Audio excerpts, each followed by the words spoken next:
everybody. Joe, I can see Joe likes when my eyes do the like, hello, everybody. I look like a psychotic person. It's great. As long as you're like, It's like, hi. I hope you guys.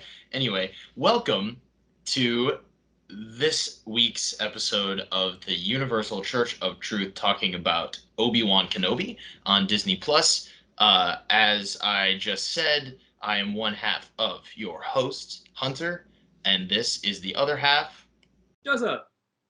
Joseph. Um, we are here to talk about Obi-Wan Kenobi episode 4. Um, we'll start out how we normally do. Joe, what were your general thoughts on this episode? I was at first surprised it was really short. Mm-hmm. Wow, they went with a short one this time. Overall, good episode. It didn't blow me away. I think it's hard to follow up what they did last week. That's just really tough to follow up. There's some strong moments in here. I still think the action sequences are a little wonky, but I love how for some reason it took this long for someone to have the idea, we have a lightsaber. Why do we never use it in a dark area to light up the area with the lightsaber? How did it take this long to do that? It's funny. Well, they've done it before, but not quite in the way they did it here, being that he was doing stealth attack, and then you only saw the stealth attack when he, attacked, Yeah. which I really liked. That was specifically was really cool. I don't remember if they did that in Clone Wars specifically or not. In the past, they've done a lot of the like someone sneaks up on you and then they're there because they ignite the lightsaber and it like lights them up. They've done that with Vader. Kylo Ren did that once. Like that's been done once or twice, but you're right. Like it surprises me it's taken this long to do the like stealth mission version of that, which I thought was. I mean, it looked that was the best looking part of the whole episode. It looked great. I agree with you that old boy style like hallway fight. yeah. Where it zooms in, depending on when the lightsaber's on, you actually see what's happening. That would have been amazing. Yeah, no, that would have been cool. I almost wish they did it for more than like two guys in the room. Yeah, no, they uh I would agree with you. I feel like this is the first episode I've seen of this show where I fully liked it and I enjoyed it. I enjoyed the whole thing, but some of it did come across, like you said, the fight choreography, and especially in that like towards the end, the third act there, when they had the ships flying down. It That was was it, yeah, it was cool, and I think that in theory it was really neat, but like the CGI and the ships were a little strange to me. And I'm not even someone who normally complains about CGI, and I don't think it was that awful, but it like took me out of it for a second that I could tell that they were CGI, and like the spacing seemed kind of weird, and when they were like deflecting the ball, yeah, like it was a little wonky, which hurts me to say because I love this show so much.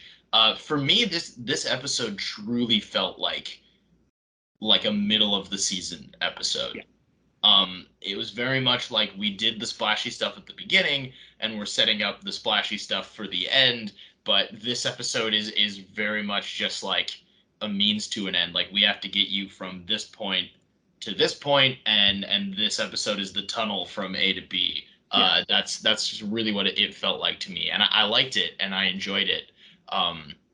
But that was my full takeaway from it. It showcases that these series are made like long films. Hmm. In a film, if you commonly this is the second act. This is where everything connects.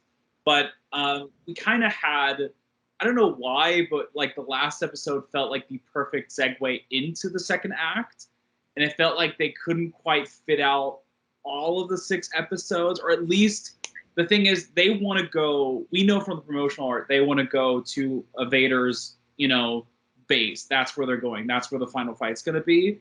And I'm kind of sad that they didn't just have it be that location, because I think it would have been, if it's one episode shorter, I wouldn't have been mad, because I think the tie-in of this being the final location and building up to the fights would have maybe been a little better in a pacing, because we had very slow build-ups up till now. And I kind of described this episode as somewhat fast-paced because it's just an action beat show episode. And I was like, it's interesting because it's there's a lot of cool ideas at play. It just feels like we're resetting because they got Yep. away again, and that's kind of the problem, in my opinion, with like the arc that's going on in this episode.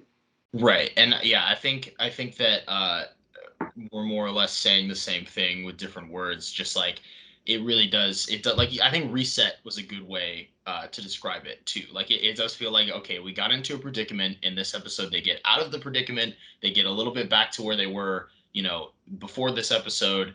Oh, only now we have set up conflicts for the last two episodes. The show's going. I mean, 6 episodes isn't that many, but it's going by even faster than I thought. Probably because they released the first two at the same time. But anyway, despite my qualms that we just brought up, there was a lot of really cool stuff to talk about. I mean, you just said it did feel kind of fast paced. And I agree with you because I mean, looking at the notes, my handy dandy notes here that I took, even for a short episode that felt like a middle episode, a lot of it, there was a lot of stuff. There's a lot, a lot of stuff to talk about. Um, right off the bat, at the very beginning of the episode, we start out with a really cool parallel. There's a lot of parallels in this show. And we start with Obi-Wan kind of being dropped into the Bacta tank, which before, I mean, the show ends up making it super obvious by flashing back and forth between him and Anakin or Vader or whatever we're going to call him in his Bacta tank. But even before they did that, in my head immediately, I was like, this is so cool. It's like how they showed him Vader in the Bacta tank earlier in the season, and now we're seeing Obi-Wan, and that was really wonderful. I might have missed it? Did he stay in there long enough for his burns to heal, or did he just dip out and like not care? So they healed, but they're not gone. He still has like scars. Right. And that's pretty cool to me actually, because what that implies is that in A New Hope, when Luke finds him, I mean, obviously we never see elderly Ben Kenobi with his shirt off, although I don't know, maybe the movie would have been more interesting if we did. But he's like they, they show up to his hut and he's just like sunbathing and in the front. He was He's like actually, super. that's why he does the move, the skate off. He just takes off his shirt. Woo! Yeah, he comes out and is just like old and wrinkly. But I do like the implication now that when we see him in I almost said Rogue One, in A New Hope, he does have scars just like Vader does under his robes in the same way that Vader has them under his armor. I mean, not nearly as terrible and awful and bad, but I do like that they're there and literally and metaphorically and symbolically or however you want to phrase it, it's a lot of like these characters hiding a lot of the same scars, which I thought was fun. Uh, we find out who O'Shea Jackson Jr. is playing in this episode. I was He surprised. finally shows up. I was like, who is he?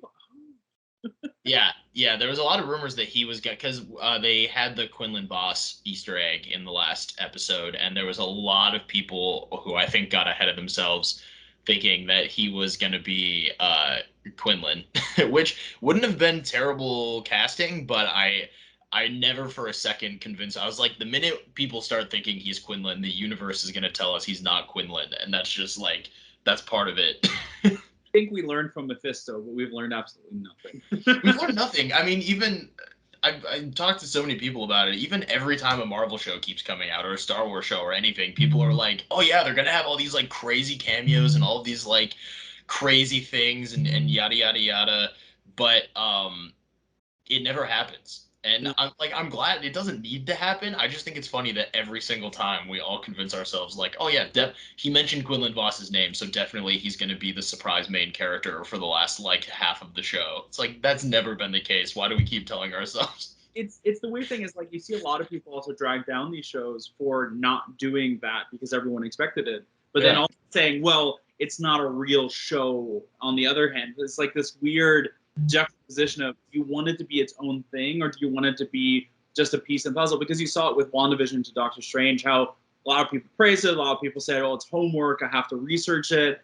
But at the same time, how much really is relevant for the film? How much do you need to really research at the end? And then people's like, well, you have to watch Loki and Spider-Man No Way Home. And and all this. I was like, nah, you just need to know that WandaVision happened. That's about it. Yeah, well, people praised Moon Knight for being like the first MCU thing in forever that didn't have cameos or like outside influence from other projects or whatever. And then, the turnaround is people praise that and they're like, oh, that's so cool. I love when that happens. But then immediately, everyone's like, well, when is the next big cameo in this thing? And yeah, so the moral of that story is I'm really glad that he's not Quinlan for the sake of that. If Quinlan shows up and they do it really well, I'll be pumped. But I actually think that O'Shea's character is maybe even more interesting than that.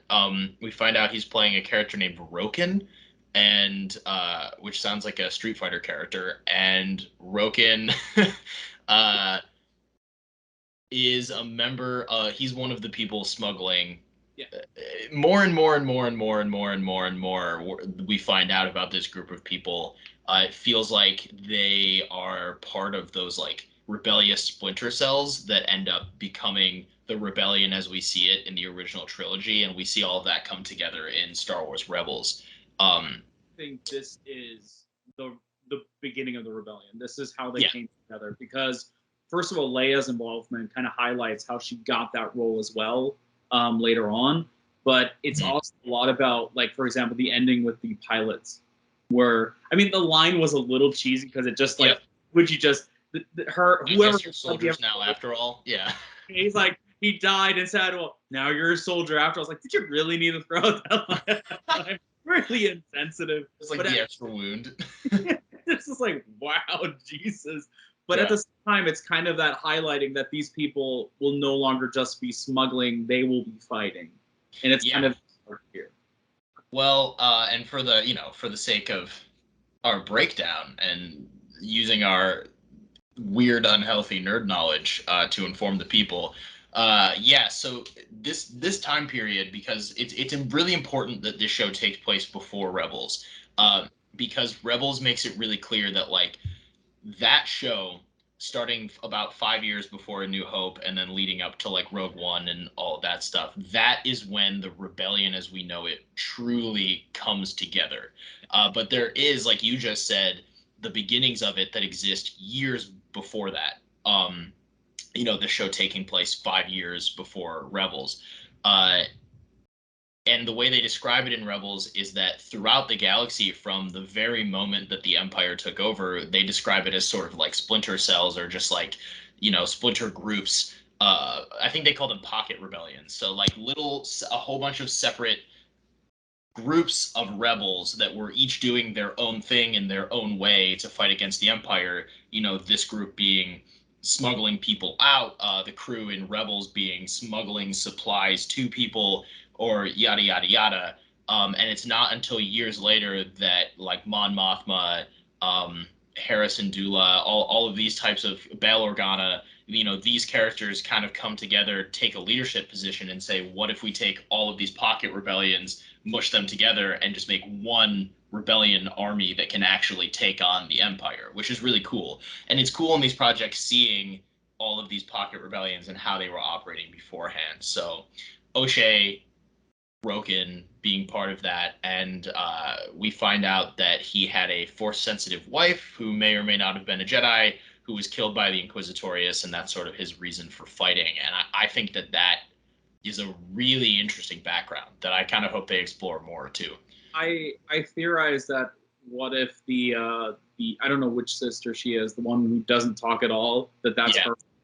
That would be interesting if they go that route. yeah, Um, it's interesting because it feels like a setup, but with these shows, you never know if it's just more backstory or insight because there yeah, is so much going on, and well, technically, and the thing is that like I would love it if it turned out that it was his wife that became a sister and something like that to make it a bit more personal that he gets more invested. yeah, But it's fun to see that in a way Obi-Wan's trying to save Leia accidentally forced the rebellion into coming into existence. yeah.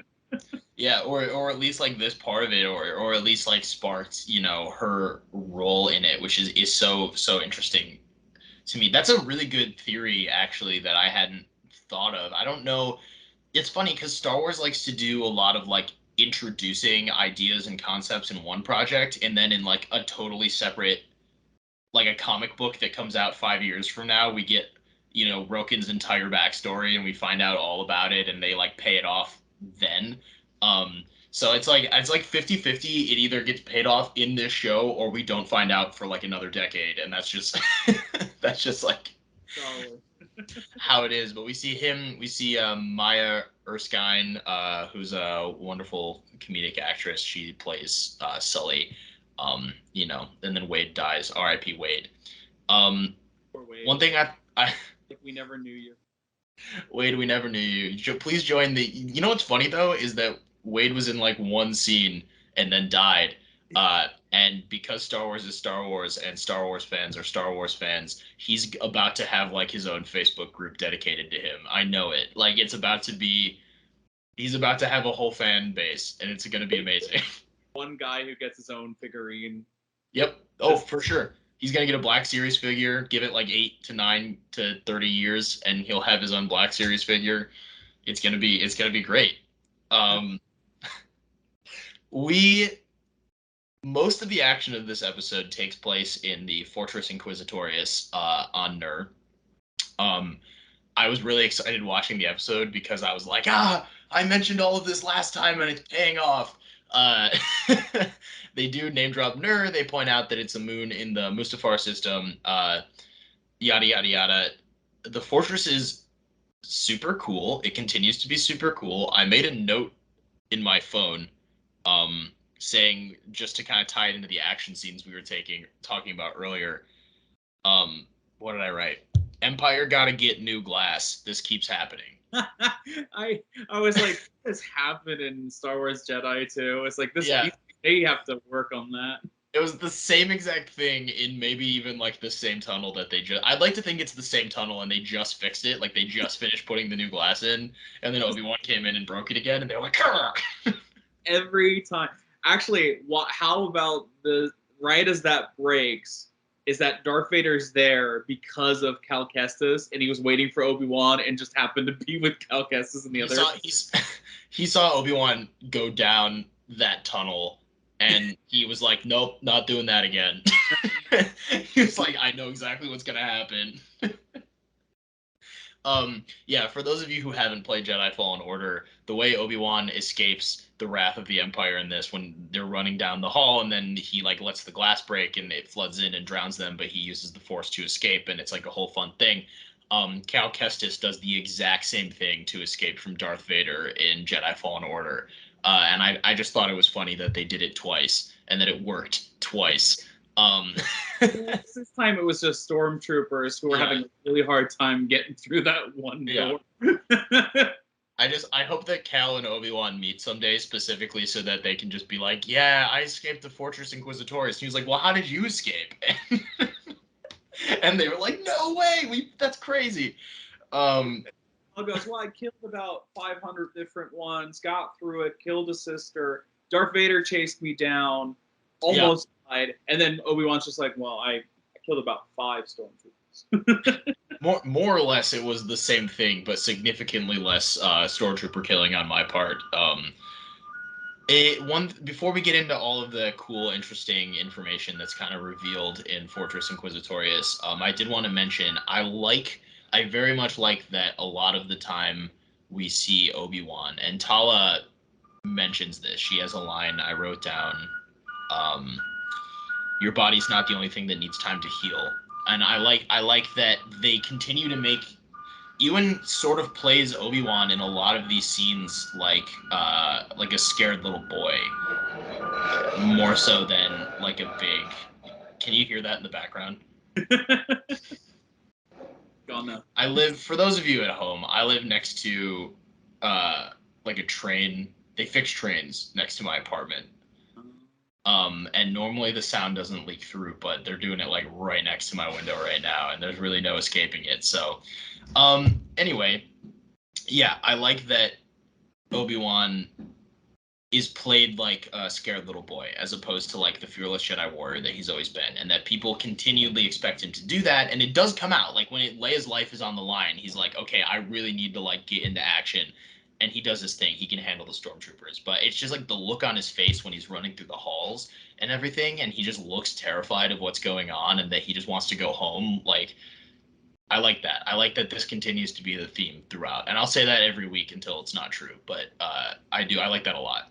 What I like about it is that because this isn't a story concept we haven't seen before. Logan. Yeah.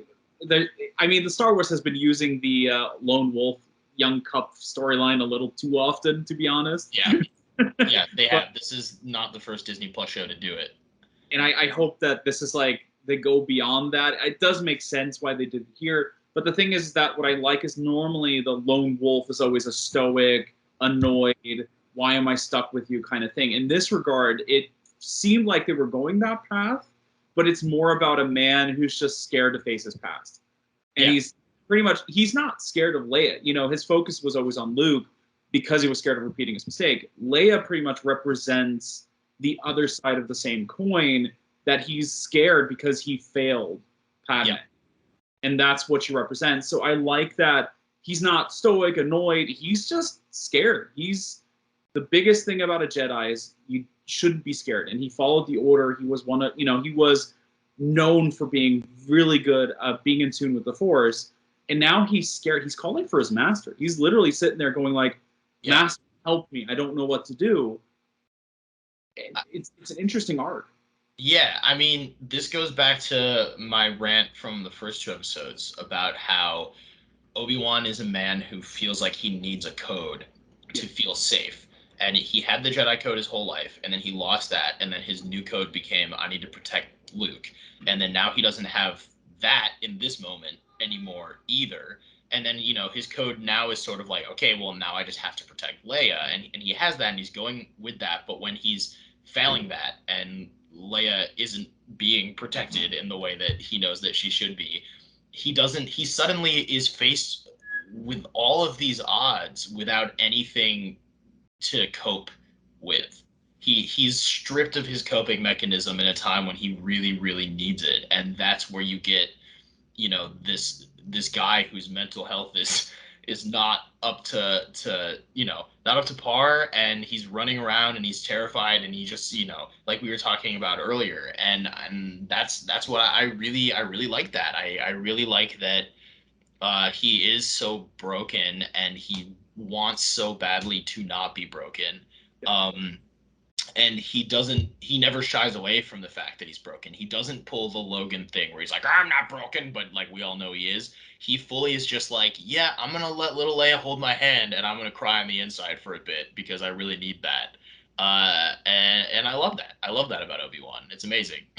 The one thing I noticed, especially when we talked about the action sequences, like the final act with the the ships coming in, that was a little wonky. But I will say that the lightsaber action was probably the most stable of it all. And it adds to my theory that once he's fully developed those shots, I feel like the ending will be a prequel level battle between him and Darth Vader. I think that's what they want, or at least that's what they're advertising. Because you kind of see like while he's fighting the stormtroopers, like in the beginning he's really not good at deflecting the shots. It's backfiring. That's where the glass breaks pretty much. But at one point you see him pretty much get it down, and he even does a spin. Yeah, I saw the spin. I was like, wait a minute. Well, and I also write down too that like in the past, going back to this whole code thing, just to kind of knock all this out in one conversation. I mentioned that he would always act like he didn't have attachments, but we know that he did. And here, feels like one of the first major times where straight up Tala says to him like, "Oh, you care about Leia," and he's just like, "Yes, I do." Wrote the note down in all caps. That's an attachment. Failed the code, man. Yeah, and he fully just embraced. He's like, you know what? Screw it. Like, I don't have a Jedi code anymore. I don't have anything. Like, yeah, I care about Leia more so than just her being my responsibility. Like, I care about her and I want her to be safe, and it's personal. And I really love that. To your point though about the action scenes, Even though some of them looked a little wonky, I also made a note that Natalie Holt's score in this episode it is really good, especially when I kind of complained about it earlier, but when the ships come down at the end, and the music really revs up, it gave me really strong, like John Williams' March of the Resistance vibes, and I was like, yeah, you go, Natalie Holt, you're really killing it. I did want to bring that up. It annoys me every time. There's a lot of reviews that keep saying that it's John Williams' score, but it is Holt's, and Yeah, it's sad. he only wrote Obi-Wan's theme that they used during like the credits and stuff like that, and in his deep moments. But everything else is Natalie Holt, and I don't think she's getting the credit that she deserves. Because what I think is brilliant about the score is that the score is purposely unfinished. This Uh-huh. isn't and like a lot. I saw a lot of people complain. It's like, oh, I was waiting for the Imperial March when Darth Vader come in. I'm like, this is not Darth Vader who gets the Imperial March. This is the Yeah, one who gets a third or a quarter of that original symphony, and you see that reflected in the soundtrack, and that's what makes it so interesting, because it is the soundtrack is just as important of theming the series as anything else, and I think Holt does an amazing job at doing that. And yeah, it's sad because we're so used to it. Because I mean, the first trailer when Duel of the Fates came up, that's when I got like, I felt like, ooh, this yeah. is gonna be good. It's hard not to because that song is just. I mean, that musical score is so. It's one of the best ever. Like you can't listen to that in full force and not get chills down your spine. And my hope is that is the big song where the scores come together.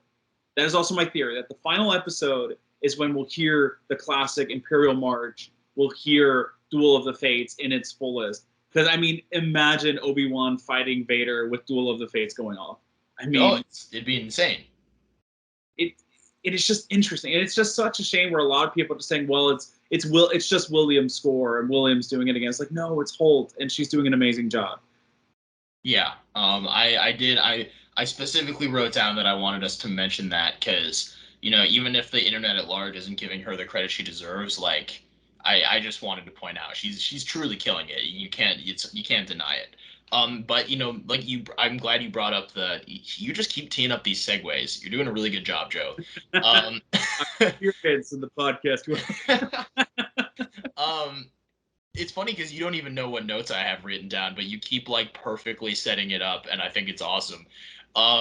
Yeah, you brought up these like musical parallels, and the next thing I wanted to talk about was parallels.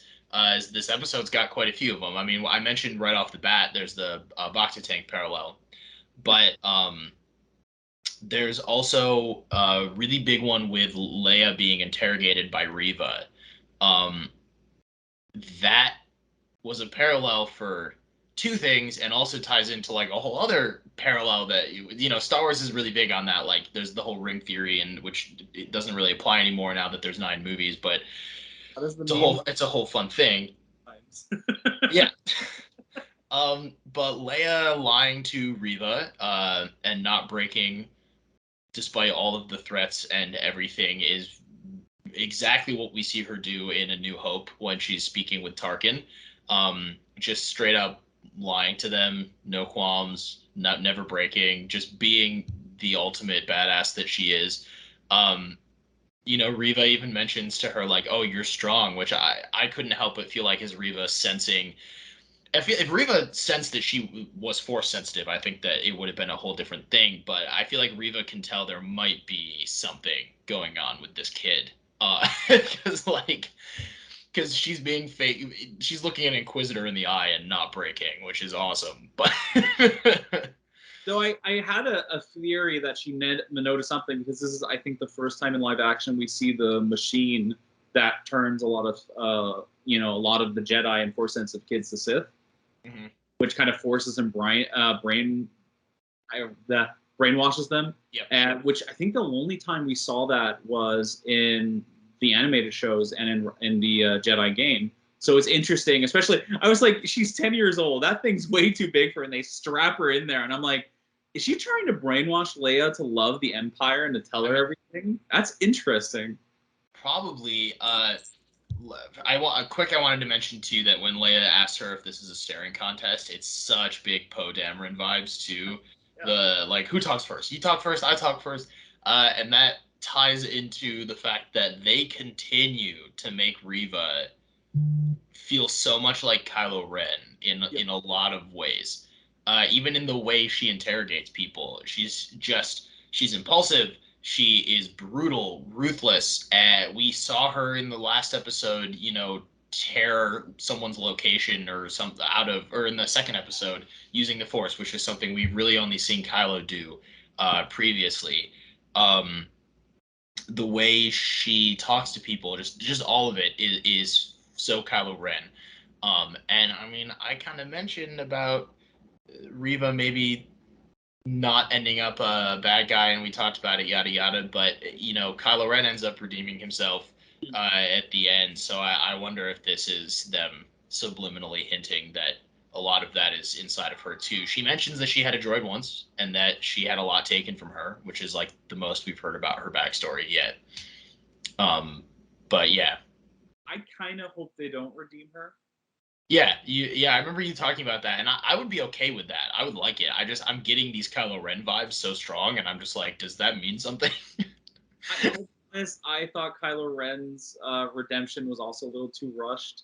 Oh, Uh, it was for sure. it, Yeah. I get where they were going with it. I think Rise of Skywalker just did not hit for me. But Last Jedi, I have to rewatch that because I watched it in a very different mindset back in the day. So it's still like I'm not sure where I feel about it. And the thing is that with Riva, it feels like you said like Kylo Ren, where it's a lot of arrogance. It's Yeah. the traditional Sith in a way. She even like when she after Tala lies to her and then she comes in, what does she do? She comes in the door and she's like traitor, and I'm like that's literally like Kylo's thing. Like he would come blasting through doors yelling traitor at people, and I'm like she's even doing that. Completely unhinged. I do Yeah. like that the Inquisitors kind of represent different perspectives of the Sith. Mm-hmm. And Fifth Brother is just annoyance. It's just, that's his thing. He's just like You're just like I wish he got a bit more time to shine because his personality has kind of devolved into I'm uh-huh. in what Riva's doing. Yeah, well, that was his whole thing on Rebels too. Was he was just like annoyed at everyone else for not realizing how great he is, and that's just like that's his whole thing. That's his whole personality trait. I would pay for a short spin-off about him just having stand-up comedy, how great he is. Just like, all right, guys, we need to learn. I still think like Riva. I hope because you made the theory, which is really good with the posters, that her eye has Darth Vader in it, not Obi-Wan. Mm-hmm. Her using Obi-Wan as a way to get close to Vader. In my hope, we talked about this before, is like the problem is the flashback that's probably connected to her doesn't set up enough to be like, oh, it's her getting revenge on Anakin and that's why she's pretending to be a Sith or something. Because it's a little hard to buy that she does all of this with no one watching. That's Right. Well, and I don't even think that she's necessarily like pretending to be like I think she really did fall to the dark side because of her anger and yada yada. I'm wondering if it she's like trying to suppress it, but at a certain point it just bubbles up. I mean, in this she Vader almost kills her, and then she pulls out that like, well, I had a tracker on him, and sets up like the next episode and all that stuff, which was great. And it was like the one Vader scene, and he's all unhinged, and like he's like you said earlier, very much not the Vader who gets the Imperial March. But he came in without hesitation. Oh, he came in hot. Okay. That dude came in hot. He was ready. We don't even know if he flew in for that. He's just like your boss who had to fly back home from a business call Yeah. because a deal didn't work out. Just like not pleased. And James Earl Jones' voice really, I mean, the actor in the suit really sold it, but James Earl Jones continues to be the goat. Like so good. I think that Um, is Christensen in the suit the entire time. yeah, I heard that it's sort of like a Mando situation where for like some of the close-ups and whatnot, it's Hayden Christensen, and then for like the action scenes, it's a body double who's good at doing action in a suit, and it's like Hayden Christensen and then two other guys in the same way that Mando is Pedro Pascal and then like two other guys. Um, but I don't really know like what shots are Hayden and what shots are not Hayden. We might find out in like a making of documentary at some point, but uh yeah, even in the one scene, Vader is feared for a reason, and I think it's really good. Um, I feel like I cut you off. I apologize. I got really excited about something. I know the feeling. No, it's the thing is with Vader, him coming in, it's such an interesting thing. I do like the more I think about it, the one thing I wish is that they would follow up on the vision of Anakin where he saw him without the Mhm. Vader suit. I want more of that too. It felt like it was such a great setup, and we haven't used it at all. And if it's just a one-off to get to him, that would be strange to me. Like this would have been the perfect opportunity because he's closer and closer to Anakin that he's just haunted more and more. Yeah. And like having almost failing, losing Leia to have Anakin's ghost pretty much haunt him and being his like visual representation of his regret. That would have been so powerful, especially as he's just walking through these monotonous corridors. And it's just a shame that it didn't quite go there. Right. Uh, but it's still, I feel like the last two episodes, once we're getting to them seeing each other again, we'll probably get more of it. It just would be a shame if they did. I really do hope. I mean, there's been a lot of payoff of him trying to like see people through the Force. I almost wonder if there's going to be a scene where you think it's about to be the Qui-Gon payoff, and he's like, "Oh, please, Master, please, like I need you right now." And instead of seeing Qui-Gon, he has a vision of Anakin and has to like talk to that instead. I would actually really love that for a lot of reasons, but yeah, so there was just a lot of parallels there that I thought were really good. I'm still kind of waiting on more from Riva. I think she's fine as it is, but I just feel like she has so much potential, and I want a lot more. I feel like we could maybe slip into talking about Fortress Inquisitorius is filled, and the episode in general is filled with a lot of like name drops and Easter eggs and stuff for like the greater Star Wars universe. Um, First of all, the parts of this episode that don't take place on Fortress Inquisitorius take place on the planet Jabeam. Um, Jabeam is not new for the show, but it's also not a place we've spent very much time on. It was an EU, like a now legacy Star Wars, whatever you want to call it, planet. Then it got decanonized, and then it was recanonized in the sequel trilogy. It first appeared in the Force Awakens index, planet index, whatever. But they do reference that by the time of the sequel trilogy, the First Order has taken over Jabeam, um, and turned it into a Wookiee enslavement planet. There's a quick line about Chewbacca possibly being sent to Jabeam when he's in the hands of the First Order, and that's like where we've heard it. So I thought that was kind of cool that they did kind of have that deep pull of like we did not invent a new planet for this Imperial or Rebellion base, but it is a planet that we haven't really seen a lot of. So I thought that was really cool. There's a lot of Wookiee enslavement that happens in the Star Wars timeline. I remember it was like, wasn't that a Star Wars Jedi too? It's just like Yeah. those Wookiees. It's just Jesus Christ. Well, it makes sense because the Empire kind of fears Wookiees because they're like, yo, they could like kick our butts. So let's just strip them of all their resources and make them build things for us instead. So it's like I get where the Empire is coming from. It's still really terrible and happens all the time. Plus more um, sensitive Wookiees on top of it all. Right. But it is cool. I think this is one of the first, aside from the Kylo Ren parallels, this is one of the first major like sequel trilogy planet era things that got our big reference in Kenobi. So it is kind of cool that now we have elements from all three trilogies in this show, which is fun. Um, Obi-Wan, when he is going under the water, they use this in Fallen Order too, but he uses the breather, which was first introduced in The Phantom Menace. We see him use it with Qui-Gon to get to the Gungan city, which is really great. I also made a note that like shark thing that swims past him. I thought that was really cool. I always love the one thing about Star Wars, as much as the alien creatures are very humanoid, the fauna and the flora is always fascinating to watch. So, like the sharks have such individual designs and such a nice detail just added in because it could have just been an empty ocean, but they didn't leave it as such. Right, and I also like that there in canon is an alien race that looks like sharks. Um, and now there's also sharks that look like sharks, which is funny to me. That's like it kind of reminds me of Disney World, how like Goofy is a dog, but there's also a dog. Yeah, Pluto exists, but Yeah, also Goofy. And it just raises so many questions. And I'm like, okay, so does the species that looks like sharks know about the sharks? Are they aware? Like, Those are actually. Could you imagine? Like, I would watch a show about the evolution in this world, where like the shark people lived on the on this planet, and then the ones that got shipped away evolved into humanoids and stuff like that. I would actually, Disney, give us a freaking Star Wars documentary. That would be amazing. Star Wars Darwinian. Like, They actually get the what's his voice, Attenborough, to voice it, yeah. just like. And here you see the beautiful land shark eating its prey and evolving. And here you see a beautiful shark eating its prey. And this is his brother shark who became a person. And then you're just like, okay, this is weird. I Again, Luke Skywalker has shot the wombat out of its existence. He shot it from his T-16. Yeah, I that would be great. I would love that.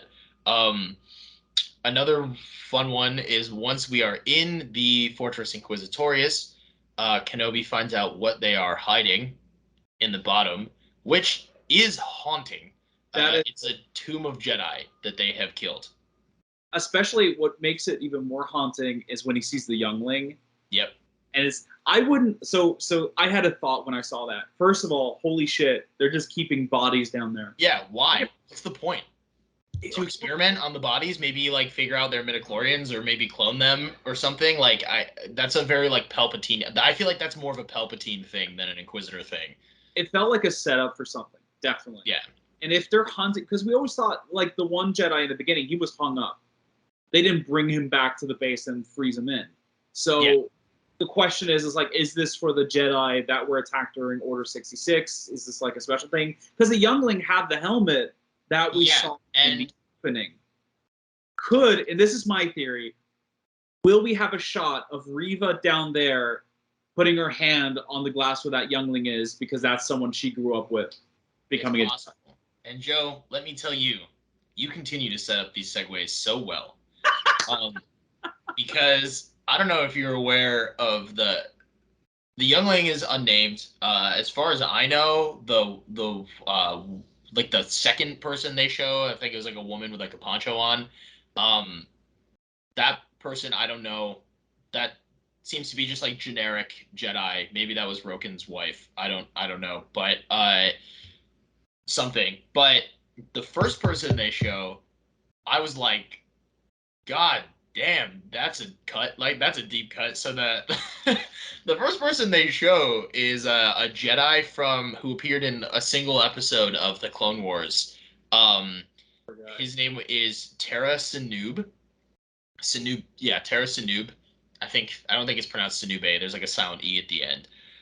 There's an episode of the Clone Wars where Ahsoka loses her lightsaber. Like she's assigned to work in the Jedi Temple because she does something reckless. So Anakin punishes her by saying like, you have to hang out in the Jedi Temple and do like bookwork type stuff all day, while I go do something cool and think about what you've done. And Ahsoka's like, okay, fine. And she ends up being very much Ahsoka, getting into some trouble, and she loses her lightsaber. And you know the whole thing of like, don't lose your lightsaber, and Anakin really enforces that on her because Obi-Wan enforced that on him. So she's like, I have to get this lightsaber back. And on top of that, like, if this ends up in the wrong hands, which of course it does, like, we can't just have people with lightsabers out here. Like, that's not safe for anybody. Um, so she loses it in like the criminal underworld of Coruscant. Uh, and it just so happens the Jedi that Anakin is making her hang out with is Tara Sinub, who is this old dude, which you can kind of tell from that image, well, alien dude, whose whole thing is that he had extensive knowledge of Coruscant's criminal underworld. But he is a Jedi who was based out of the Jedi Temple. Uh, so my point to say all that is that it is very possible that these are just the Jedi from like the Purge that Palpatine or the Inquisitorius had specific interest in for whatever reason, because that kid was probably from the Jedi Temple, and the first Jedi they showed we know was based out of the Jedi Temple and like didn't go off on missions. He just kind of stayed at the temple. So it's very likely that all of these Jedi did come from the same place. or at least the first few of them did. Like, But yeah, so that was like a super deep cut animated Clone Wars reference, which I was like never expecting to see that character in anything ever again, much less Obi-Wan Kenobi the show. Filoni is the guy they go to. It's like, so what can we work? I got it. I got it. I got it. Wait, wait, Yeah. wait. Yeah, he's a really likable, like it kind of made me sad because like the whole point of that episode is that Ahsoka thinks he's like this boring old guy and he moves really slow. That's his other thing is he talks really slow and moves really slow and people underestimate him. But then it turns out he's like this incredibly knowledgeable, wise, skilled Jedi, and Ahsoka learns a lesson from all of that. So it did like he's really likable and he was fun, and it made me sad to see his corpse in a tube. But you know, it is how it is sometimes. You know, one day you're taking a day slow, the other day you're in the tube. The other day your corpse is in a tube, and life comes at you fast. You got to stop and smell the roses. That's all I'm gonna say. Uh, one of one of the other things I know this is a lot of me ranting, but I just wrote all this down because I know again way too much. Um, the place that Tala tries to convince Riva they're based out of, so not Jabim but Florum. Florum is another planet that we have seen before. It's been in a few things, but once again, most prominently, it was in the Clone Wars as well. Um, have you heard of a little pirate named Hondo Onaka? I've heard, haven't watched, but they were involved. So Hondo Onaka, you know the great famous voice actor Jim Cummings, like voice of Tigger and all that. Okay, cool. So he voices a character in the Clone Wars called Hondo Onaka, who is a Weequay. The Weequay first showed up in Return of the Jedi at Jabba's palace. They have sort of like scaly lizard faces and like dreadlock type hair. Um, but they are typically pirates and they are from the planet Florum. And in the Clone Wars, there's this whole arc where Obi-Wan and Anakin and Count Dooku end up on chasing each other around Florum and they all get captured by Weequay pirates and taken back to their base on Florum. And they encounter their leader, who is this like street smart, quick talking pirate named Hondo Onaka who ends up becoming a recurring character because he's hilarious and he like develops this weird friendship with Anakin and Obi-Wan. And then Hondo comes back in Rebels and develops a weird friendship with Ezra. And Hondo is also a what was that? I knew about him because I heard he was very popular. It was like this guy who just kept showing up out of nowhere. Yeah. And like the recurring joke is that he somehow never dies and he shows up in Star Wars Battlefront 2. Apparently he had like a thing with Maz Kanata and she still has a painting of him hung up in her castle. That's canon. Um he somehow at the time of the sequel trilogy somehow ends up on Batuu and there's an animatronic of him that exists within the Disney parks yeah, like he's lived through every era. He keeps not dying, and he's constantly in situations where he should definitely die, and he never does. And it's really funny. He's a great character. But yeah, that's the planet that he's from is Florum. It's like a desert. It's another one of the million desert planets in Star Wars. I don't know how they keep doing it. Yeah, they keep doing it. But yeah, he's really funny, and I thought that was another fun name drop that we could sort of break down in here. But I love all the references. I thought it was cool because like as much as I like seeing new planets in Star Wars, I sometimes am like, okay, well, just how many planets are there in this galaxy, and at what point does more than one thing happen on a planet? That's not Tatooine or Coruscant. I'm So okay if we don't do Tatooine though for a while. yeah, that's what I'm saying is it's just like the only planet where you let a million things happen is Tatooine, but all of the other planets have like one major event and then are never talked about again unless it's like what Camino ends up being. It's not entirely true. I'm sort of exaggerating, but like you get my point. Yeah. Um, so for me, it was really exciting that they didn't just invent like 8 more new planets for this show, and that really the only new planet I think that has had like a featured name drop slash appearance is Dayu. Yeah. But other than Dayu, it's been, Tatooine, Jabeam, Florum, which has been pretty cool. Oh no, the one in the last episode was new too. I take it back. The mining system, yeah. Yeah, Mazop something starts with an M, ends with a poo. But yeah, I think that was like the major big cameos. I think the last thing I want to talk to you about, and would like to hear. I know I just talked incessantly for like 20 minutes, but I'm really good at that. I'm fun at parties, but Pilgrim thing where you just zoom in and go like, did you know about this Star Wars planet? you know about this Star Wars planet? Let me tell you about it for the next 40 minutes to an hour. Um, Another thing I liked about this episode as a whole that I feel like I didn't talk enough about at the beginning, or the show as a whole, is it's been really, really good at tension building. Yeah. Last episode and this episode especially have felt like a constant. It's just Obi-Wan and Tala like constantly on the run or like about to get caught or someone about to die. And I've enjoyed that, like watching this show, I kind of just have constant anxiety. I thought that's really fun. Obi-Wan for one, but in this episode a lot of that came from Tala, who had a really, really good. She was great. Like I love when she told that guy to call her sir. I was like, hell yeah. It's like that's great.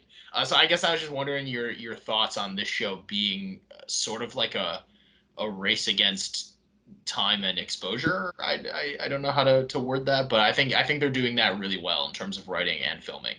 They're building up a lot of tension, and I do think like especially the tense scenes are tense. You know, when Reva gets involved or when Vader, you especially feel it. I did like, as you pointed out, Tala. She's very good at this because we don't know the fate of Tala. We have no idea what Yeah, her story is, and I wouldn't have been surprised if Reva just stabbed her for no reason. yeah, When Grand Inquisitor gets stabbed, this one random peon gets to hear a whole story. yeah, exactly. But it's I mean I watched the IGN review and their main complaint is that, like there's no tension because we know Leia and Obi-Wan gets out and they're alive, and it's just like, yeah, no, yes, there's no tension in the regard of we know they're not going to die, but at the same time that's kind of a thing where if you expect a character not to die because they're the hero, you could literally have no suspense and no film out nowadays because there's Yeah, very and it's like the there hero are dies. there are other consequences, and there are other like it's not like I don't care about Tala or now like Roken or all of these others. Like, yeah, okay, we know Obi-Wan and Leia don't die, but what kind of trauma are they about to go through? Like, is Tala gonna die? Is O'Shea Jackson Jr. gonna die? I don't want them to die. You know, like I feel like that tension is still Wait.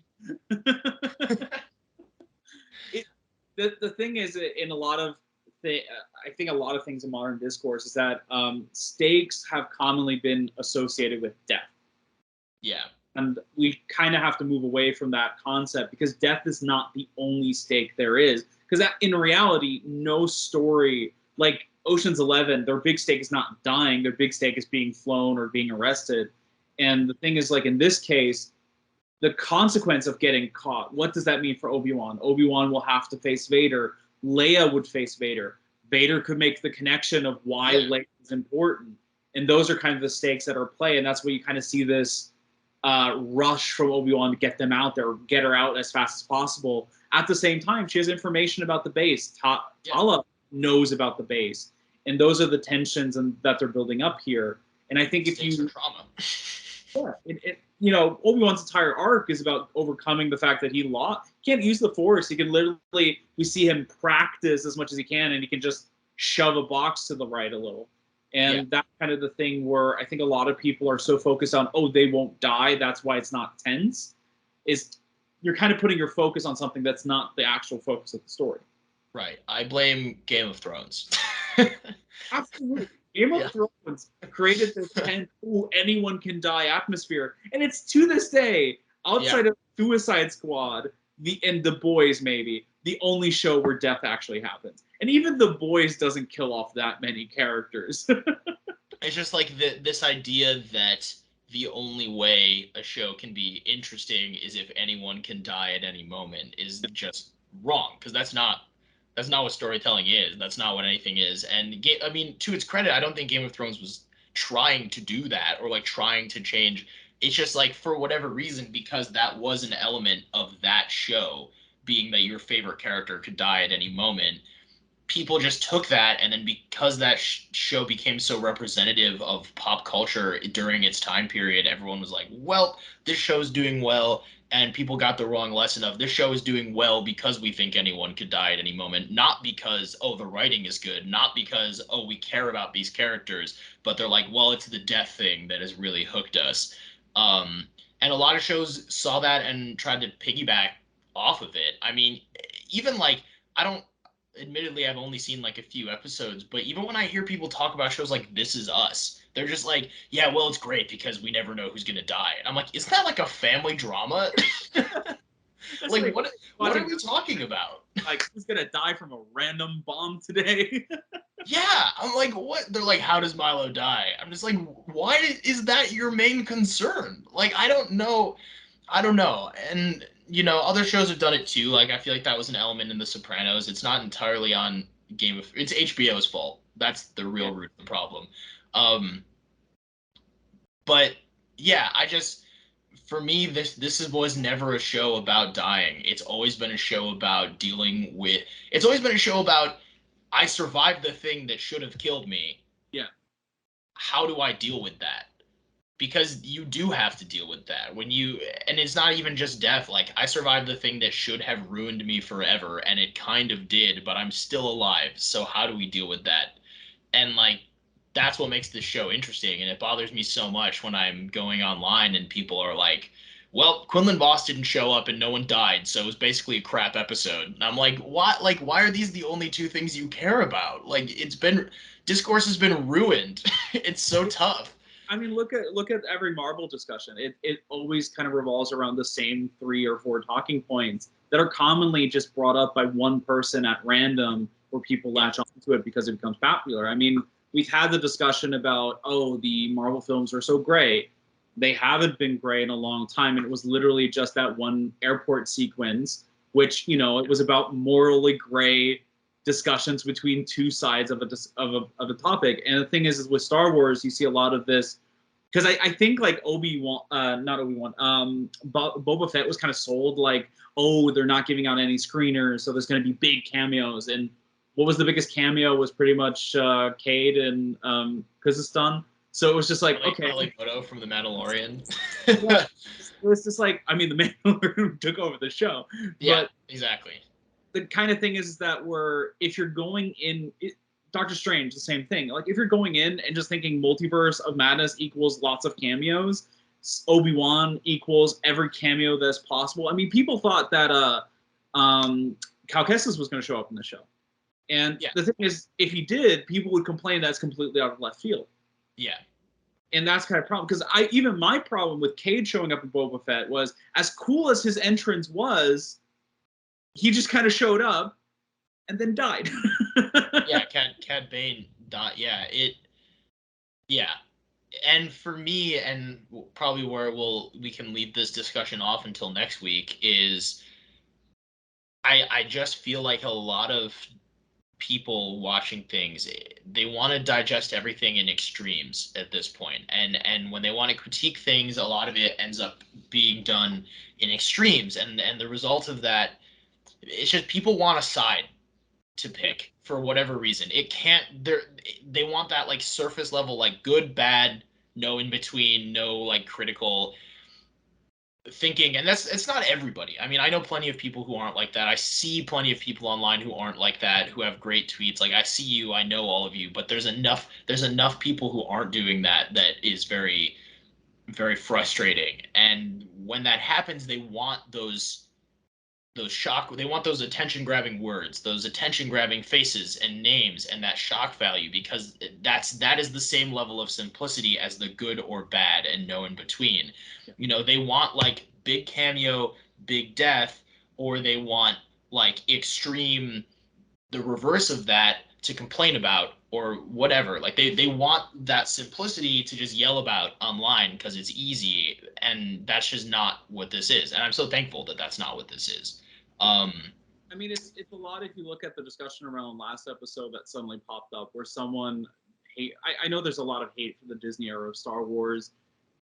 It is what it is. But the thing is that we're like the comment is when Obi-Wan said to Leia, "I wish I was your father," that Oh the yeah. instant reaction is, "Oh, that means he had a thing for Padme." I'm like, it's And a bit we nuanced than that. It's like, right, and I mean to be fair, like I mentioned that on here, not that I thought that's what it meant, but that like that could be like a reference or that people might take it that way or yeah, whatever. And it turned out to be more right than I thought. But that's what I mean is people hearing lines and taking it at face value without even trying to think about like what that character might mean as that character. Just hearing like, oh, like I wish that as well, and they're like, oh, so he wanted to actually be her dad. It's like, why if you take 3 seconds to look a little bit further into that, you know that's obviously not what he means. He's just like a man consoling a child who wishes that life wasn't so terrible all the time. Like that's it. And that's allowed to exist and be a sweet moment without it being something more than that or something less than that, you know? Like it can be not an extreme. ironically, there was a parallel in anime for Spy X Family. I don't know if you heard about it. Um, Mm-mm. it's a cute. It's a show where pretty much a young girl is a telepath, and she gets adopted by a spy who needs to kind of infiltrate a high royal school, and but she because she's a telepath, she knows he's a spy, and he has a fake marriage with someone who he doesn't know is an assassin. Oh, that's fun. It's a really fun concept and plays with it. And you have, a 6-year-old girl as the character who can pretty much read their minds. And the thing is, there's literally a scene where he just picks her up because he's happy. And there was an internet reaction with, well, they're sexualizing this kid. And you're like, we're as you said, we're working in extremes. And the problem is that there's so much media at the time where even Stranger Things, you see it like a lot of people going like, oh, it's the best thing ever, et cetera, et cetera. It's It doing this. has to be the best or the worst, and it can't be anything else, which It is has so to be annoying. better than anything else. It's the same with Top Gun now too. Top Gun is a success. It's Mhm. understandable why it's a success, but because it's a success, Doctor Strange is a failure, Yep. Batman is a failure, and it's sadly this he for me versus them kind of mentality that kind of seeped in, and you just see it in every corner, just in different ways. And Star Wars just always had problems to some degree with some interpretations. If you look in the past, and you're just seeing that kind of overwhelm again. And Obi-Wan, because it's such a legacy character, there's a lot of weight for many people what they want from the show that Mhm. just became a challenge for it. And that's why I think just stands out a lot right now. And Obi-Wan, I respect they did the show that they're doing, and they're sticking to the guns. They're not changing course. They're sticking to it, and they know exactly what they wanted to do. Yeah. Yeah, everyone wants the hot take, and I mean, I'll admittedly, I'm lucky that what the story they're telling is very much up the alley of what I wanted it to be. But I guess what I might say to people who that's not the case, just give it a chance for what it is. Don't like it's not the story that you wanted, but that doesn't automatically make it the worst thing that they've ever made. Uh, try to find the things in it that you do like, and if you really don't like it, just I don't know, just don't like it. That's fine. But you don't have it doesn't have to automatically be like the worst thing that has ever been made, and you don't have to seek out Deborah Chow's home so you can like yell at her for directing it, and it doesn't have to be this like extreme thing. You can just not like it, and that's fine. Um, but yeah, with that, I kind of I gotta run. Yeah, Uh, ended on a so hidden note. yeah, I might have to literally run, which is fun. um, yeah, I hope everyone has enjoyed this episode. It's funny. Sometimes I do the Marvel episodes and like I joke around and I'm like a bit goofier, but with Star Wars, it always becomes so serious for me, which I think is I just like I take it not that I take it seriously, but I think that there's a lot to be talked about in regards to that. But I hope everyone enjoyed this episode of the Universal Church of Truth. Joe and I will be back next week for the penultimate episode of Obi-Wan Kenobi on Disney Plus. In the meantime, have a great week. We will see you next time. Till then.